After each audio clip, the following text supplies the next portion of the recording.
So Trump is going to be running for office. And the most important part of this whole running process is to make sure that every vote is counted correctly. So this is the time to get the FBI, to get everybody involved that has to do with any type of espionage at all. Every type of Secret Service, every type of FBI agent, every type of, everybody. Every law enforcement will be involved in this. And all we're wanting to do is to make sure that every vote is counted for. That's the most important thing. So as long as we make sure that every vote is counted for, then we'll make sure who should be president of the United States. Now, when I run for office, and I plan to run for presidency of the United States of America, when I plan to run, I want to make sure that every vote is counted correctly. And that's what this next election is going to be about. We're going to have Watergate talks about Watergate. We're going to talk about what happened when Biden was elected. We're going to talk about the true votes. And then 50 years from now, we're going to look back and we're going to find out that Biden and his group were about as crooked as Nixon. Richard Nixon. He was a crook. And he found ways to manipulate elections. And he got caught because of Watergate and almost did jail time, but he resigned. Biden was so tricky about it that he never got caught. So we won't be able to find out in his lifetime, not in Biden's lifetime. But about 50 years from now, we'll be able to look back and have the research tools to know that Biden lied and his people lied. Now, Trump is going to be running for office, and we want to make sure that every single vote is counted fairly. And once that's done, then it'll be a representative. It'll be a reflection of future candidacies, like a candidate that will run for president or for office, because we want to be honest. We want to be an honest country. Now, with my office, I will want to make the country good again, not great. That's my slogan. Make our country good again, not great. And there's a meaning to that, because I want us to have biblical foundation in Jesus Christ and his family. And I want us to be a biblical nation based upon Jesus Christ and the teachings of Jesus Christ, so that we can be a good nation again, not a great nation. So if you want to vote for me, you're voting for a good nation, not a great nation. Now, I don't even want to talk about racism, because I want to replace racism with Jesus Christ.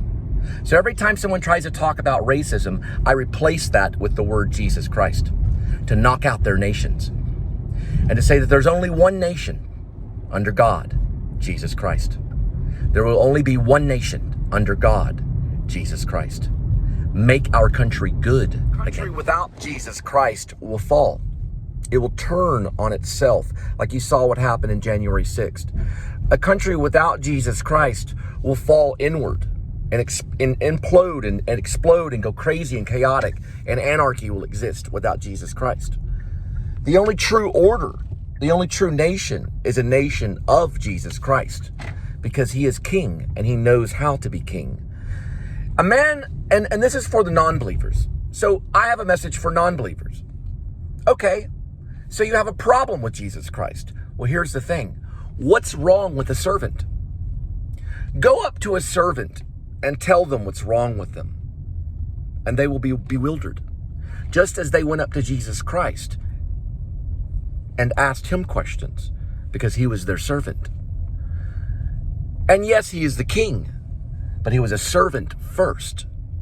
He was a servant before he became king. And he is King of Kings, but he acts as your servant. He drops food at your door. He makes sure that your children are there at school on time. He picks them up safely and makes sure that they're home again. He transports your heart across the nation and puts it into your chest. That's Jesus Christ. He cares about the blood that flows through your veins. And without a person like that, there is no nation, because Jesus Christ sacrificed himself so that you could watch this program. That's a candidacy. That's a president. someone that would be willing to sacrifice himself, and the same heart of JFK, the same heart of Ronald Reagan, and the same heart of all the presidents that put their life on the line, because JFK put his life on the line. Ronald Reagan was shot. He put his life on the line. Many presidents have put their life on the line so that you could have the things that you have today. And that's a president. It's a pretty cool truck too, right there. Also like classic cars and trucks too. The whole collection of classic cars. When I win for presidency, we'll have nothing but classic cars out there the whole time as the band marches on. I got to drop off some food at your doorstep.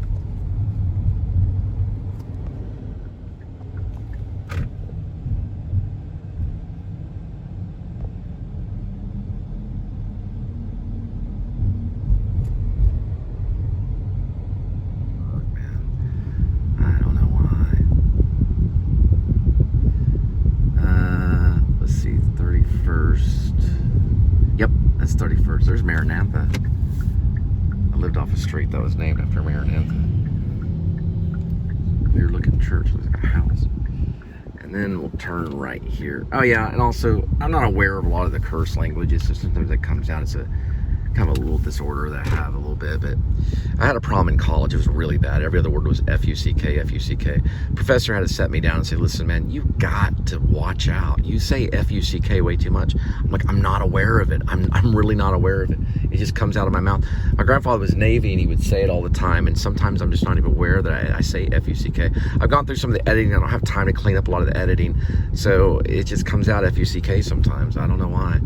And I'm trying to say freaking. I try to replace F-U-C-K with freaking. Like you mother freaker, you know, you mother freaking, that kind of thing. It just comes out. I don't know.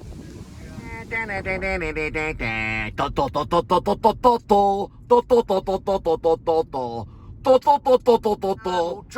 the choo-choo train, el mucho the choo-choo train, el mucho the choo-choo train. Listen to el mucho the choo-choo train. Kalata the malaka titi, can lala te nate pai, can light se make a rake, la te back te pai.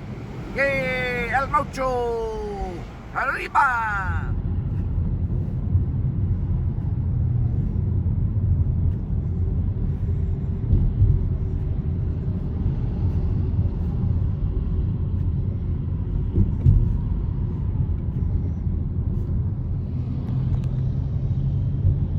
That's a good one right there.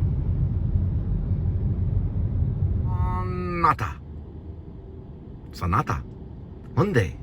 Ooh. The 60s supply. Get your car wash, recon supplies, detail supplies, touch-up paint. Get some paint mix, body shop supplies, and interior dyes. BASF Limco paint, SW Ultra 7000, and BAS Diamond paint. Don't forget about Monday through Friday, 8 to 5. Giving you an idea where that Johnny thing is, whoever it is. It may not be Johnny Depp, but someone named Johnny. But there was a rumor that he signed his name in a sidewalk somewhere in Texas. I'm walking down right now.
When I run for presidency, I have some important plans, and it's about museums.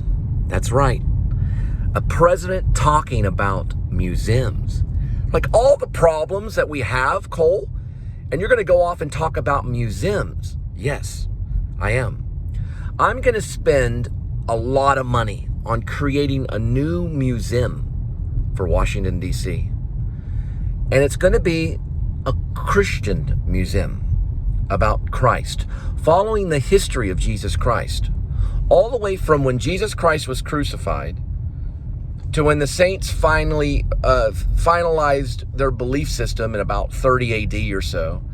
And everybody went off into different denominations, and the Catholic Church came about. And through the Catholic Church's history, all the way to Martin Luther. And then from Martin Luther, all the way to the Protestant Church, which is the church of protest. That's what Protestant comes from, the word protest. All the way to the non-denominational, and even the Pentecostal too. And the church will represent all different aspects, or I'm sorry, not the church, the museum. The museum will represent all different. It'll be like the church of museum or something, museum church or something. But it'll be a church in Washington D.C. Well, it'd be a museum, but also it would be a church. So it'd be a church and a museum, and it'd have its own chaplain. You could go inside. You can be any denomination related to Christianity, Catholic, even Messianic Jew. You can be non-denominational, any type at all. Messianic Jew is basically the first type of Christians. That was what all the original Christians were. For example, Paul was a Messianic Jew. All the first, so it'd have Messianic, it'd have Catholic, it'd have non-denominational, it'd have Pentecostal, and it'd represent all the different Christian denominations. Then it would also represent the non-denomination. And you'd be able to walk through the museum and see all the different cultures and all that stuff. And it would be a very established museum right there in Washington, D.C.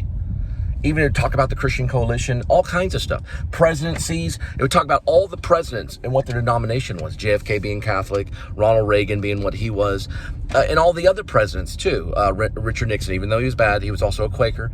But all of the different presidencies, right? All of them. And it would show all of them and their histories and stuff like that. And wouldn't it be cool? And it also just show also culture and stuff. Even there'd be a section on David Koresh and what happened with Waco. And that would be there too, because they're still considered a religious sect. David Koresh is. The Branch Davidians are still a branch off of Protestantism and non-denominational. So that would all be there. That museum would be there in Washington, D.C. And I'd spend a lot of money on that first. Because you have to change the hearts and minds of the people first before you start handing out a bunch of money.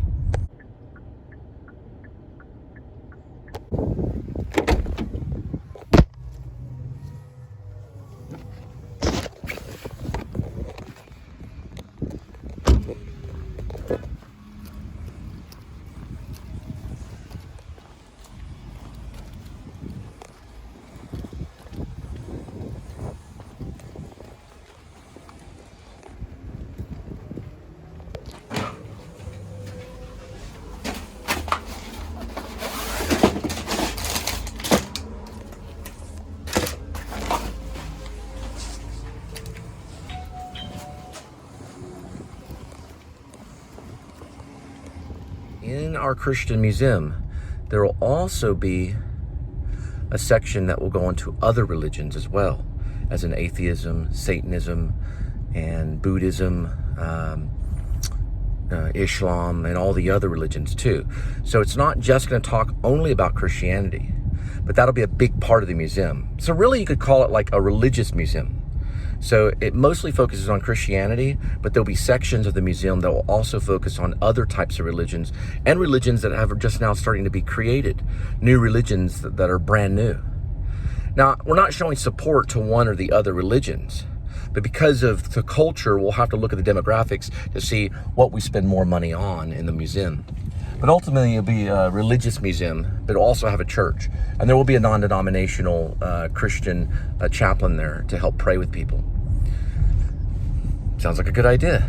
So we represent all the religions in this museum, even Baha'i, which I have a friend that was Baha'i religion too. So we represent all the religions in this museum, and people can go there and find their religion and walk through it. It's a walk-through museum. Kind of like think of Holy Land Experience, but only in Washington, D.C. and in a museum. So it's a museum. So it goes through all the different religions, you know, focusing big time on Christianity, because Christianity is a big religion here in the United States of America. And also it's one of the founding components of the Constitution. If you really study the Constitution, it's bound and it's founded on Christianity and Puritan beliefs. Oh, there'll be a Puritan part of it as well. So remember, we're including all the religions in this museum for the United States of America because we feel that you have the right to worship anybody you want to at any time. But we will focus on Christianity.